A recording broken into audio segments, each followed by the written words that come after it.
Islamophobia വിരുദ്ധ പ്രവർത്തനം എന്ന് പറയുമ്പോൾ നമ്മൾ പലപ്പോഴും ഇസ്ലാമോഫോബിയയുടെ ഒന്നാമത്തെ ഇരകൾ എന്ന് പറയുന്നത് ഇവിടുത്തെ മുസ്ലിങ്ങളാണ്.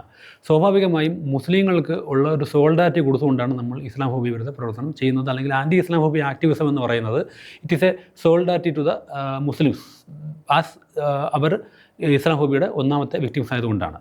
ഇത് നമ്മൾ ഇവിടെ കൊടുക്കുന്നത് അവർക്കുള്ള സോൾഡാരിറ്റിയാണ്. ഈ സോൾഡാരിറ്റി എന്ന് പറയുമ്പോൾ അതൊരു സപ്പോർട്ട് അല്ല എന്നുള്ളതാണ്. പക്ഷേ ഇവിടെ പലപ്പോഴും സോൾഡാരിറ്റി എന്ന വാക്കിനെ സപ്പോർട്ടായിട്ട് തെറ്റിദ്ധരിക്കുന്നുണ്ട്. എന്നാൽ അതേ സമയത്ത് ഇപ്പോൾ സ്ത്രീ വിരുദ്ധ പ്രശ്നങ്ങൾ വരുമ്പോൾ ഈ സ്ത്രീ വിരുദ്ധക്കെതിരായിട്ട് നമ്മൾ സ്ത്രീകൾക്ക് സോൾഡാരിറ്റി കൊടുക്കാറുണ്ട്. ദളിത് വിരുദ്ധ വരുമ്പോൾ ദളിതർക്ക് സോൾഡാരിറ്റി കൊടുക്കാറുണ്ട്. ബഹുജൻസിനും ഇതുപോലെ സോൾഡാരിറ്റി കൊടുക്കാറുണ്ട്. ആദിവാസികൾക്ക് കൊടുക്കാറുണ്ട്. ക്യൂർ ആൾക്കാർക്കും നമ്മൾ കൊടുക്കാറുണ്ട്. അപ്പോഴൊന്നും പറയാത്ത കേൾക്കാത്ത ഒരു ആരോപണമാണ്, നിങ്ങൾ ആദ്യം സോൾഡാരിറ്റി കൊടുക്കുന്നുവെങ്കിൽ നിങ്ങളിത് ന്യായീകരിക്കുന്നു, അതുകൊണ്ട് നിങ്ങൾ മുസ്ലിം ആയിട്ട് വേണം ഇതൊക്കെ ചെയ്യാൻ എന്ന് പൊതുവെ പറയണം. അല്ലെങ്കിൽ നിങ്ങൾ മുസ്ലിം ആകുക എന്നതാണ് എന്താണ് ദാറ്റ് മീൻസ് നമ്മൾ സപ്പോർട്ടായിട്ട്, അതായത് നമ്മൾ കൊടുക്കുന്ന ഈ വംശീയതയ്ക്കെതിരായ ഒരു സോൾഡാരിറ്റിയെ അവർ സപ്പോർട്ടായിട്ട് തെറ്റിദ്ധരിപ്പിക്കുന്നു. കാരണം അത് ബേസിക്കലി അവർ വംശീയവാദികളായതുകൊണ്ട് തന്നെയാണെന്ന് നമുക്ക് തിരിച്ചറിയാൻ പറ്റും. അതുകൊണ്ട് തന്നെ ഇപ്പം ഒരു യുക്തിവാദി എന്നല്ലേ ഞാൻ സ്ഥിരം കേൾക്കുന്ന ഒരു പരാതിയാണ്. അതായത് ഇരിക്കുമ്പോൾ തന്നെ മുസ്ലിങ്ങൾ തങ്കക്കുടകളാണെന്ന് ഞാൻ പറയുന്നു എന്ന് അവർ പറയുന്നു. അതുപോലെ ഇസ്ലാമിനെ ആരും ഒന്നും പറയാൻ പാടില്ല എന്ന് ഞാൻ പറയുന്നതേ അവർ പറയുന്നു. ഇസ്ലാം എന്തോ തങ്കപ്പെട്ട മതമാണ്, യുക്തിവാദികൾക്കെല്ലാം ചേരാൻ പറ്റിയ ഇസ്ലാം മതം, അല്ലെങ്കിൽ ഒരു മതം ഉണ്ടെങ്കിൽ അത് ഗംഭീര മതം ഉണ്ടെങ്കിൽ ഇസ്ലാം എന്ന് ഞാൻ പറഞ്ഞതായി അവർ പറയുന്നുണ്ട്. ഒരു വ്യക്തിയെ സംബന്ധിച്ചിടത്തോളം ഒരു മതം തിരഞ്ഞെടുക്കുക എന്ന് പറയുമ്പോൾ കേവലമായി ധാർമ്മികത മൂല്യം മാത്രമല്ല, ആ മതത്തിലേക്ക് ഫെയ്ത്ത് എന്ന് പറയുന്ന ഒരു സാധനം ഉണ്ടാവണം. ഫെയ്ത്ത് ഇല്ലാത്ത ഒരാൾക്ക് ഒരിക്കലും ഒരു മതവിശ്വാസം എടുക്കാൻ പറ്റില്ല എന്നുള്ളതാണ്. അപ്പോൾ ഒരു മതവിശ്വാസം എന്ന് പറയുന്നത് ഫെയ്ത്തിൻ്റെ കൂടി ഭാഗമാണ്. അപ്പോൾ ഫെയ്ത്തുള്ള ഒരാൾക്ക് മാത്രമേ ഒരു മതം തിരഞ്ഞെടുക്കാൻ പറ്റൂ.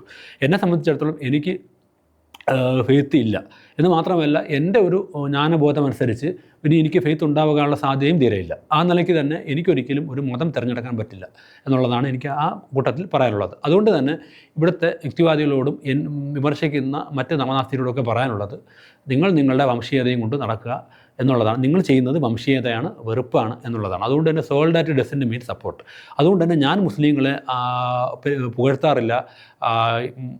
കൃത്യമായി മതത്തെ അതാത് ഇടങ്ങളിൽ കൃത്യമായി വിമർശനങ്ങൾ ഉന്നയിക്കുന്നു. പക്ഷേ വിമർശനങ്ങൾ ഉന്നയിക്കുമ്പോൾ ആ യുക്തി വംശീയതയുടെയും വെറുപ്പിൻ്റെതുമാകാൻ പാടില്ല എന്നതാണ് നമ്മൾ മുന്നോട്ട് വയ്ക്കുന്നത്.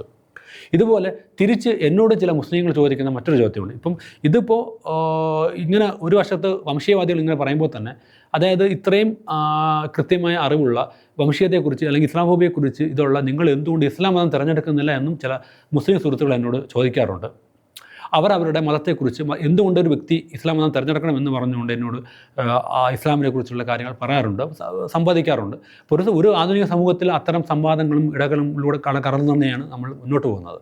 അപ്പോൾ അവരോടും എനിക്ക് പറയാനുള്ളത്, ഇപ്പോഴത്തെ എൻ്റെ മുസ്ലിം സുഹൃത്തുക്കളോടും എനിക്ക് പറയാനുള്ളത്, ഈ ഒരു മതം തിരഞ്ഞെടുക്കുക എന്ന് പറയുന്നത് വേറെയാണ്, വംശീയതയ്ക്കെതിരെയുള്ള പ്രവർത്തനവും വേറെയാണ്. അതുകൊണ്ട് തന്നെ വംശീയതയ്ക്കെതിരെ പ്രവർത്തിക്കുക എന്ന് പറയുന്നത് ഒരു ആധുനിക ലോകബോധ പൗരമുള്ള ഒരു യുക്തിവാദിയുടെ ഉത്തരവാദിത്തമായിരിക്കുമ്പോൾ തന്നെ അത് ആ വ്യക്തി ചെയ്യുന്ന പ്രവൃത്തിയോടുള്ള ഒരു ന്യായീകരണമല്ല. ഒരു ഉദാഹരണം പറയുകയാണെങ്കിൽ, ഇപ്പോൾ സയ്യിദ് ദാവൂദിനെതിരെ ഒരു വംശീയത ആക്രമണം നടക്കുമ്പോൾ, അല്ലെങ്കിൽ സയ്യിദ് ദാവൂദ് എന്തെങ്കിലും പറയുമ്പോൾ, അല്ലെങ്കിൽ പറഞ്ഞ കാര്യത്തെ വെച്ചുകൊണ്ട് ഒരു വംശീയ ആക്രമണം നടക്കുമ്പോൾ ആ വംശീയതയ്ക്കെതിരെ പ്രതികരിച്ചുകൊണ്ട് സയ്യിദ് ദാവൂദിന് കൊടുക്കുന്ന ഐക്യദാർഢ്യം എന്ന് പറയുന്നത് സയ്യിദ് ദാവൂദിനുള്ള ന്യായീകരണമല്ല. ചിലപ്പോൾ സയ്യിദ് ദാവൂദ് പറഞ്ഞ നുണയായിരിക്കാം, സയ്യിദ് ദാവൂദ് പറഞ്ഞ മണ്ടത്തരമായിരിക്കാം, സയ്യിദ് ദാവൂദ് പറഞ്ഞ തെറ്റായിരിക്കാം. എന്തു തന്നെ ആയാലും ആ പറഞ്ഞ പ്രവൃത്തിക്കോ അല്ലെങ്കിൽ പറഞ്ഞ കാര്യത്തിനുള്ള ഒരു അംഗീകാരമായിട്ടല്ല അതിനെ കാണേണ്ടത്. ഒരു കാര്യം പറഞ്ഞതിൻ്റെ പേരിൽ നടക്കുന്ന വംശീയ ആക്രമണത്തിനെതിരായിട്ടാണ് നടക്കുന്നത്. അതുപോലെ തന്നെ ഇപ്പോൾ കോഴിക്കോട് യൂണിവേഴ്സിറ്റിയുടെ ഒരു പ്രൊഫസർ നമ്മുടെ ഡോക്ടർ ടി എസ് ചാംബാറിനെതിരെ നടത്തിയത് ജാതി ഭീകര വയലൻസ് ആണ് എന്ന് പറയുമ്പോൾ തന്നെ പലപ്പോഴും ആ ജാതി ഭീകര വയലൻസിനെ മുൻനിർത്തിക്കൊണ്ട് ഇവിടെ നടന്നത് വംശീയ ആക്രമണമായിരുന്നു. അപ്പോൾ ആ വംശീയ ആക്രമണത്തിനെതിരെ പറയുമ്പോൾ അതിൻ്റെ അർത്ഥം ആ പ്രൊഫസർ ചെയ്തത് ജാതീയ ഭീകരത അല്ല എന്നല്ല.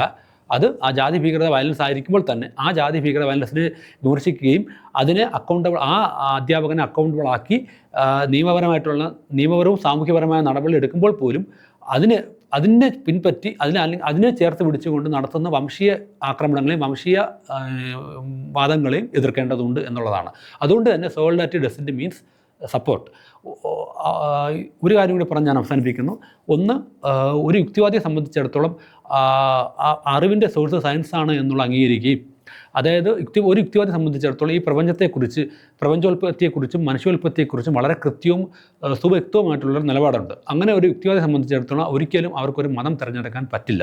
അപ്പോൾ ഒരാൾ മതം തിരഞ്ഞെടുക്കുന്നത് അത് ഈ അദ്ദേഹത്തിൻ്റെ ജ്ഞാന സോഴ്സ്, അതായത് ജ്ഞാനം നേടാനുള്ള അദ്ദേഹം സോഴ്സിനെ ചേഞ്ച് ചെയ്യുമ്പോഴാണ് അദ്ദേഹം ഒരു മതം തിരഞ്ഞെടുക്കുന്നത്. ആ തിരഞ്ഞെടുക്കുമ്പോൾ ഫെയ്ത്ത് എന്ന് പറയുന്ന ഒരു സംഗതി അത് ഉണ്ടായിരിക്കുമ്പോൾ മാത്രമാണ്. അതുകൊണ്ട് തന്നെ ഇസ്ലാമോഫോബിയ വിരുദ്ധ പ്രവർത്തനം എന്ന് പറയുന്നത് മുസ്ലിങ്ങൾക്കുള്ള ഒരു മുസ്ലിങ്ങൾക്ക് എന്ത് ചെയ്യാനുള്ള ന്യായീകരണമായിട്ടല്ല അതിന് കാണേണ്ടത്.